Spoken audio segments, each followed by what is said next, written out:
Breaking news to everyone that lives on this earth. People, the plates are always moving. I repeat, the plates are always moving. Which plates are you guys talking about? Divergent, convergent, or transform? Silly, Owen. We're talking about all of the plates. I'm so confused. Can you explain what those do? Time to break it down. Divergent plates are when two plates are pushed apart. And convergent plates are when two tectonic plates push against each other. This can cause subduction. Oh yeah, I remember. And transform plates are when two plates slide past each other. But there's also a lot of subduction involved. Subduction is my bae. I love it when one plate moves under the other. Does that cause mountains? You know it. Isn't there some sort of connection here to the rock cycle? Yeah, metamorphic rocks are formed at convergent plate boundaries because of the compression and heat. And the igneous rock, it's formed at divergent plate boundaries. Oh, I know this one. Plate tectonics cause uplift, which causes weathering and erosion. Weathering and erosion causes sediment, which forms sedimentary rocks. But have you guys heard about Pangea? Because that was rockin'. Wasn't that when the plate movement pushed all of Earth's land masses together? Yeah, but it was also 100 million years later when land masses broke apart. That's why we have our 7 continents. But you know something that's always confused me? Everything. No, silly. Continental drift. Oh yeah, same. Literally me. Finally, I'm the smart one. Continental drift is the theory that continents are always moving. Oh! Okay, now let me be the stupid one. I need to know about fossils. Aren't they just hardened animal remains? Well, yeah, but they form when sediment builds up and buries the organism. Guys, I've always wanted to see a mid-ocean ridge. Why? It's literally just an underwater mountain range.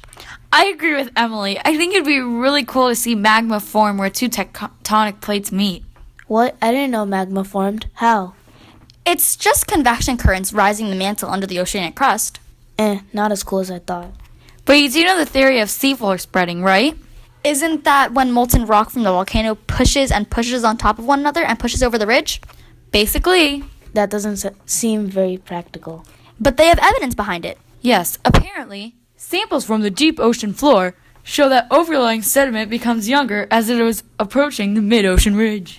And the rocks making up the ocean floor are considerably younger than the continents. Well, that kind of makes sense. But you know what doesn't? Life. No, well, yeah, but besides that... Isostasy? How did you know that? I just don't understand either. It's so easy. Explain? It's just the balance between the continental crust and the material below it. Seriously? That's it?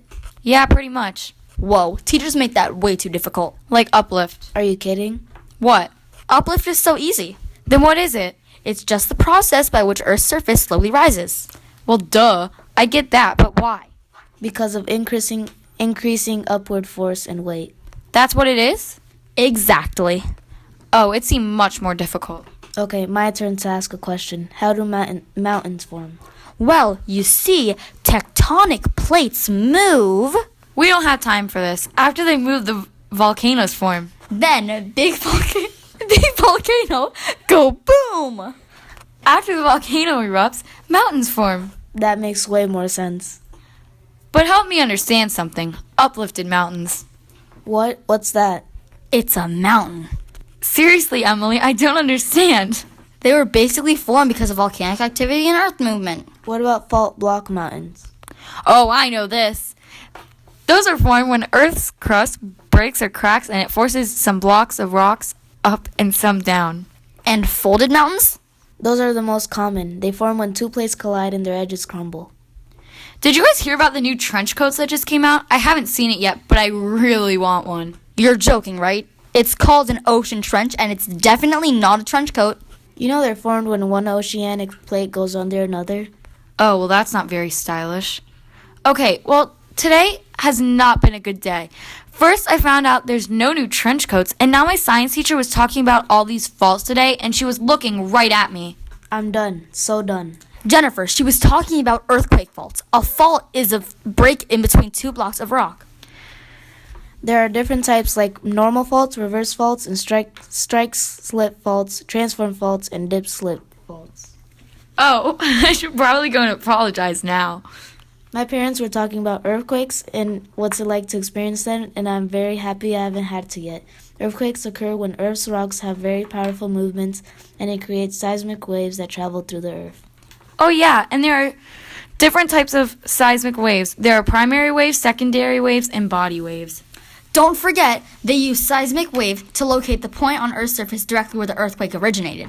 Guys, I'm really nervous. I erupted like a volcano today in science. Did you guys know that volcanic eruptions can cause health problems for some people? Did you know that volcanoes erupt because of magma escaping from under Earth's crust? This isn't a competition. Did you guys know that different types of volcanoes are shield volcanoes, stratovolcanoes, and cinder cone volcanoes? Did you know that weather in places closest to the eruptions have a lot of rain? Don't forget that after the eruption, sometimes Earth cools. Don't forget that it could also make Earth warmer depending on the size of the particles. I thought this wasn't a competition.